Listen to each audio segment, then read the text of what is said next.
और आप सब लोग जो आज स्वर्गीय पायलट साहब की मूर्ति का अनावरण के कार्यक्रम में आए हो, मैं आप सबका अभिनंदन करता हूं, धन्यवाद करना चाहता हूं कि आज इस खूबसूरत मूर्ति का हम सब ने मिलकर अनावरण किया। खटाना जी क्या है, बहुत जल्दी घबरा जाते हैं, सही बोल रहा हूं ना मैं? तो मैंने कहा खटाना जी शांति रखो और डरो मत। उन्होंने कहा साहब बारिश हो गई, पानी पड़ गया, देरी हो रही है। तो मैंने कहा आप चिंता मत करो। फिर उन्होंने कहा साहब वो बीजेपी वाले कोई यात्रा निकाल रहे हैं, कोई मीटिंग कर रहे हैं, कोई हाथी पे आ रहा है, कोई घोड़े पे आ रहा है। और हकीकत तो यह है कि इस मूर्ति के कार्यक्रम को बहुत समय से उन्होंने मुझसे टाइम मांगा था, लेकिन कुछ परिस्थिति ऐसी रही कि कार्यक्रम नहीं कर पाए। लेकिन फिर वो एक, आप जानते हो पुराने खटाना जी को मैं भी बहुत दिनों से देख रहा हूँ, तो बहुत टेंशन, मन में विचलन, ये हो जाएगा वो हो जाएगा, परिवर्तन यात्रा आ रही है, फलानी पार्टी आ रही है, ये हो रहा है वो हो रहा है। तो मैंने कहा सुनो खटाना जी, 100 सुनार की और 1 लोहार की। मैंने कहा आप चिंता मत करो, हम सब लोग आएंगे। और ये पुराना बहुत लंबे समय का कार्यक्रम होना था, लेकिन हर चीज का समय होता है। और ये संयोग की बात है कि कल एक जनसभा प्रियंका जी ने करी टोंक में।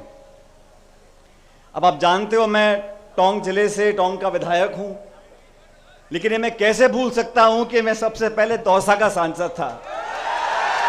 तो कुछ संयोग ऐसा बैठा कि जैसे ही हमारी टोंक की सभा कल खत्म हुई, हमारा आज 11 तारीख का प्रोग्राम था। तो मैं धन्यवाद देना चाहता हूं उन सब लोगों का जिन्होंने इस मूर्ति का निर्माण करने में, इस कार्यक्रम को कामयाब बनाने में एक दूसरे का सहयोग किया। और आप सब जानते हो चुनाव ज़्यादा दूर नहीं है। अभी खटाना जी याद दिला रहे थे 1986 में, मुझे अच्छी तरह याद है, मैं छोटा था उस समय, मेरे ख्याल 8-10 साल का होऊंगा। उस समय पायलट साहब ने इस कॉलेज का जब शिलान्यास किया था, तो टाइम था सुबह का 11-12 बजे का। हम पहुंचे रात के 1 बजे यहाँ पे। उन दिनों सड़कें छोटी थी, एम्बेसडर गाड़ी थी, डीजल की थी, बार बार गर्म हो जाती थी, रुकना पड़ता था। और साथ में आए थे उस समय सांसद थे अमिताभ बच्चन जी। मुझे जब इन्होंने कहा तो एकदम से याद आया कि हम अलवर होते हुए बांदीकुई पहुंचे, लेकिन रास्ते में बहुत जगह रुकते हुए आए और 8-10 घंटे देरी से आए। और उस समय भी लोगों के अंदर बहुत उत्साह था, बहुत जोश था। अब ये देखो खटाना जी, आपकी किस्मत ही ऐसी है, आज बिना अमिताभ बच्चन जी के भी मामला जमा हुआ है ठीक ठाक। क्यों भाई? और ये बात भी सही है कि शिलान्यास पायलट साहब ने किया था, लेकिन आज उनकी मूर्ति का जहां भी होंगे वो देख रहे होंगे कि हम सब ने मिलकर उनका मान सम्मान किया है। और इस मूर्ति की प्रेरणा आने वाली पीढ़ियां हमसे आपसे लेती रहेंगी। ये 36 कौम के लोगों के लिए, समाज के लोगों के लिए, जिले के लिए, जो जो बच्चे यहाँ पढ़ेंगे उन सब के लिए एक प्रेरणा का स्रोत रहेगा। अब क्योंकि 2.5-3 महीने बाद चुनाव है और मेरे ख्याल 1 महीने में आचार संहिता लग जाएगी। विधानसभा के चुनाव होंगे प्रदेश में, मध्य प्रदेश में हैं, छत्तीसगढ़ में हैं, तेलंगाना में हैं, मिजोरम में हैं।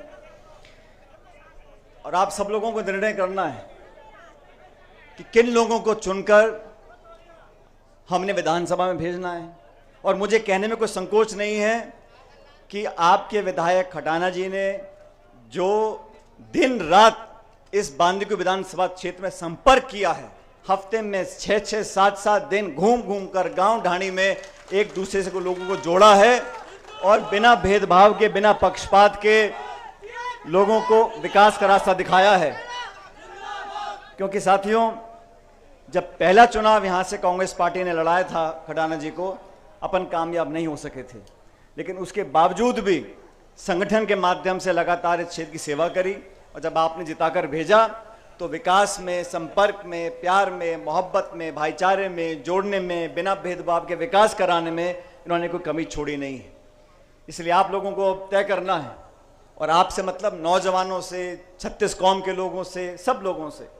ये पुराना क्षेत्र रहा, कांग्रेस का गढ़ रहा, यहाँ से मुरारी लाल मीणा जी विधायक रहे।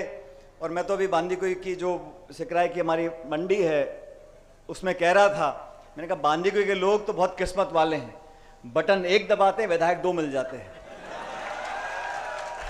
खटाना जी का भी, अब ये माने ना माने, मंत्री विधायक दौसा से हैं, लेकिन मन और मकान बांदीकुई में बना हुआ है। अभी मकान दिखा रहे थे मेरे को बाईं तरफ का जो बोर्ड लग रहा है। लेकिन आज मैं बहुत दिनों, ये बात सच है, बहुत दिनों के बाद बांदीकुई आने का मौका मिला। बहुत से ऐसे लोग जो पहले नौजवान थे, आज उनके बच्चे बड़े हो गए, जिनके थोड़े थोड़े बाल सफ़ेद थे आज पूरे धौले हो गए, पूरा सफ़ेद हो गए। और मैं रास्ते में आ रहा था, सीताराम शर्मा जी की हलवाई की दुकान है बाईं तरफ कोने पे। मैंने बहुत पहले वादा किया था उनको, मैंने कहा पंडित जी आपकी दुकान पक्का आऊँगा। आज उनको देखा, मैं गाड़ी से उतरा, उनकी दुकान में गया, उनका पोता इतना बड़ा हो गया, वो 22-23 साल का पोता हो गया।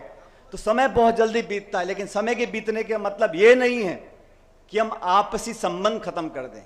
और संबंध साथियों बनाने से बनते हैं, चाहे घर का भी कोई सगा संबंधी हो, चाचा भतीजा, माई मासी, कोई भी हो, अगर आप संबंध नहीं बनाओगे, और संबंध बनते हैं 2 तरफ से, एक पक्ष जोर लगाता रहे और दूसरा सुने ना, राम राम ना करे, मीठे से बात ना करे, संबंध बनते नहीं। संबंध बनाने के लिए एक दूसरे को समझना, एक दूसरे के दुख दर्द में भागीदार रहना, अपनेपन का एहसास कराना। ताली 2 हाथ से बजती है, संबंध 2 तरफ से बनते हैं। तो समय के साथ साथ जो संबंध गहरे होते जाते हैं वो संबंध सच्चे होते हैं, और समय के साथ साथ जो संबंध कम होते जाते हैं, ये समझ लो कि कमी मेरे में या तुम में हो, अगर संबंध कमजोर हुए हैं तो कमी किसी ना किसी की है।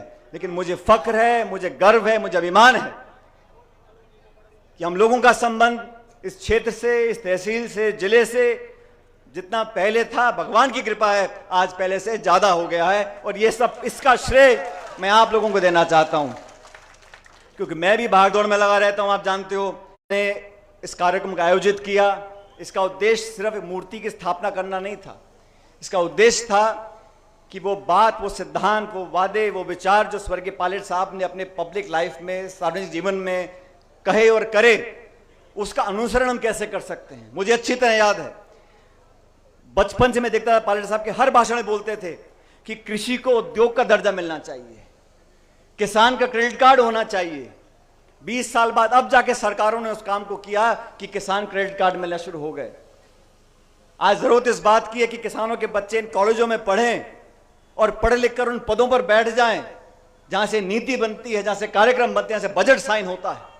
अगर उन कुर्सियों पर गरीब और किसान के बच्चे बैठेंगे, उस अधिकारी को, उस नेता को बताने की जरूरत नहीं पड़ेगी कि किसानी में कितनी लागत लगती है, खाद बीज पानी कहां से आता है, फसल का बीमा कहां से होता है, गाय भैंस बकरी कहां से आती है।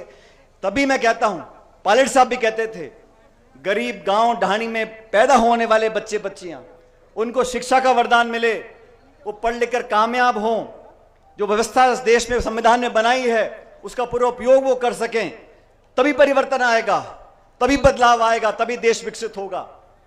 और देश जब आगे बढ़ रहा है, चिंता मुझे इस बात की रहती है साथियों, हमारे देश में जो खाई है गांव और शहर की, अमीर और गरीब की, वो लगातार बढ़ती जा रही है। आज जो संपन्न है, जिनकी जेब में बहुत पैसा है, उनको रोकने वाला कोई नहीं है। और जो गांव गरीब जैसे हाल में कल था, आज बहुत ज्यादा सुधार हो नहीं सका, क्योंकि उस सोच के लोग बैठे नहीं है दिल्ली की सरकारों में, जिनके मन में पीड़ा हो। आज 9 साल से एक सरकार दिल्ली में बैठी है, बजाय भाषण देने के और ज्ञान बांटने के और विज्ञापन थपनाने के, ऐसी कौन सी नीति बनाई है मुझे बता दो आप लोग। नरेगा की योजना हमारी सरकार लेकर आई, शिक्षा का अधिकार हमारी सरकार लेकर आई, रोजगार का अधिकार हमारी सरकार लेकर आई। गरीबों का 75,000 करोड़ ऋण किसने माफ किया? कांग्रेस सरकार ने माफ किया। बीजेपी की सरकार जनता ने बनाई 2014 में, उसका मैं सम्मान करता हूं, क्योंकि जनता के आगे कोई नहीं है। उस सरकार बनाने के बाद हुआ क्या? नोटबंदी कर दी, जीएसटी लगा दिया, गैस का सिलेंडर 1100 रुपए का बिक रहा है। ऐसा क्या कारण है कि केंद्र की सरकार, जो पूर्ण बहुमत की सरकार है, मिलीजुली सरकार नहीं है, हमारी सरकारों में बहुत दबाव होते थे, सहयोगी दल कुछ मांग करते थे, दबाव में हम आ जाते थे, लेकिन पूर्ण बहुमत की सरकार बनी हुई है। किसानों के खिलाफ 3 कानून आपने बना दिए। नौजवान जो फौज में जाना चाहते थे, आज आपने अग्निवीर की स्कीम लगा दी कि फौज में भर्ती हो जाओ और 4 साल में छुट्टी। वो बापड़ा 4 साल बाद के करेगा क्या? उद्योगपति परेशान, नौजवान परेशान। हां, चुनाव आ जाए तो नई डेट आती रहती है। अभी राम मंदिर का उद्घाटन 1 जनवरी को होगा, 20 जनवरी को होगा। अरे तुम आज ही कर दो ना, कौन मना कर रहा है? लेकिन मंदिर का, मस्जिद का, राम और रावण का, हिंदू का मुसलमान का, कोई कुछ हो जाए, मैं कहूं यार टमाटर 200 रुपए किलो क्यों बिक रहा था? पाकिस्तान चले जाओ। महंगाई बढ़ गई, उद्योग बंद हो गए। इस देश में जो हमारी बड़ी बड़ी संपत्तियां थीं, रेल, तेल, बड़े उद्योग, हवाई अड्डे, कारखाने, बिजली घर, वो सब औने पौने भाव में लोगों को बेच बाच दिए। और हमको पता यूं नहीं पड़ता कि मीडिया में छपता ही नहीं। जो खबर नहीं छपानी होती वो नहीं छपती। लेकिन हिंदुस्तान का नाम बदल रहा है, भारत रखेंगे, इंडिया रखेंगे। अरे भाई, पहले से दोनों नाम हैं, तुमने क्या आविष्कार कर दिया? ये जो सोच है लोगों का ध्यान भटकाने की, मैं नौजवान साथियों से बोलना चाहता हूं, हम में कुछ कमी, आप हमें आके बोलो, कोई दिक्कत नहीं। लेकिन ये जो देश को लूट रहे हैं, इनको तो समझ लो। पहले खरबों रुपया विदेश चला गया। क्या भाषण दिए थे? सरकार बनाने के बाद पूरा कालाधन वापस आ जाएगा हिंदुस्तान में। कितना कालाधन वापस आया? जो अवैध बांग्लादेशी देश में घुस गए हैं उनको हम बाहर निकाल देंगे। कितने निकाल दिए आपने? ये झूठ और पाखंड की राजनीति ये जनता समझती है, और इसका परिणाम हमने कल देखा। ये बड़े बड़े रथ पर परिवर्तन यात्रा निकालने आए थे कल दौसा में। मुरारी जी, कितने लोग थे दौसा में? क्यों भाई? 200-300 कार्यकर्ताओं को लेकर परिवर्तन यात्रा करने जा रहे हो। अरे बड़े भाइयों, खिड़कियां खोल लो, देख लो जनता कहां खड़ी है। इनके पल्ले कुछ नहीं है, मेरी बात समझो, इनके पल्ले कुछ नहीं है। सिर्फ ध्यान भटकाना, लोगों को भड़काना, धर्म जाति की बात करना, सत्ता हासिल करना और राम राम जपना, इतना ही काम है। सब लोगों से सचेत रहना हमें बहुत जरूरी है, क्योंकि अब क्या, दुकान बहुत खुल गई। अभी चुनाव से पहले मैं देखूं, नई नई पार्टी बन रही है, नए नए नेता आ रहे हैं। अरे न अरे, अब आजकल और दिक्कत क्या हो गया, देखो, कोई बुरा मत माने, इस लोकतंत्र में सबको आजादी है टिकट मांगने की, चुनाव लड़ने की, और मैं समझता हूं इसमें कोई गलत बात नहीं है। लेकिन कुछ तो सोच लो, जिसकी 1.5 बीघा जमीन बिक गई, उसने खरीदी 2 स्कॉर्पियो, 4 झंडे और चल दिल्ली, चल जयपुर। इसमें कोई बुरी बात नहीं है, वहां तक तो ठीक है।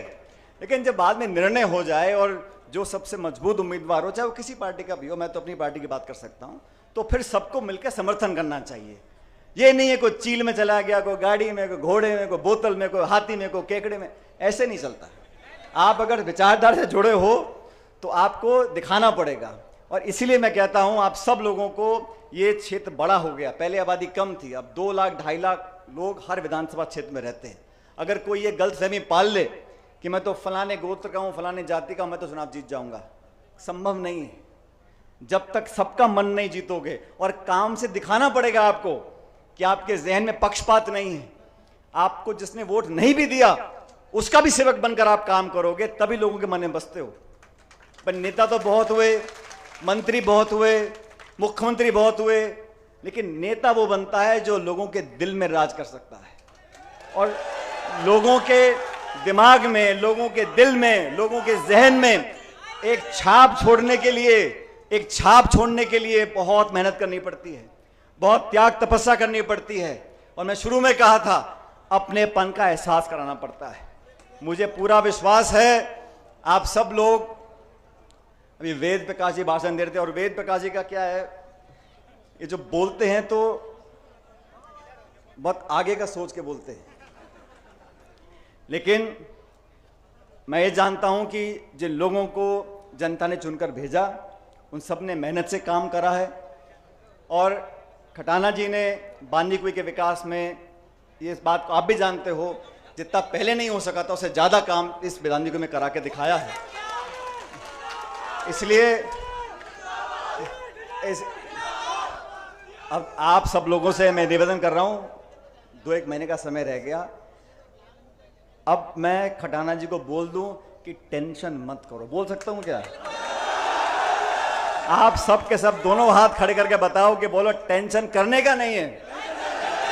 खटाना जी अभी टेंशन करने का नहीं है, खुल के काम करो 2 महीने और फिर जनता जिता के कांग्रेस पार्टी को भेजेगी यहां से। मैं आप सब लोगों का धन्यवाद करना चाहता हूं। मेरे साथ जोरदार नारा लगाना है कांग्रेस पार्टी का, कांग्रेस पार्टी, और जोर से कांग्रेस पार्टी। और ये वाला नारा दिल्ली जयपुर तक जाएगा, कांग्रेस पार्टी। बहुत बहुत धन्यवाद। राम राम साहब।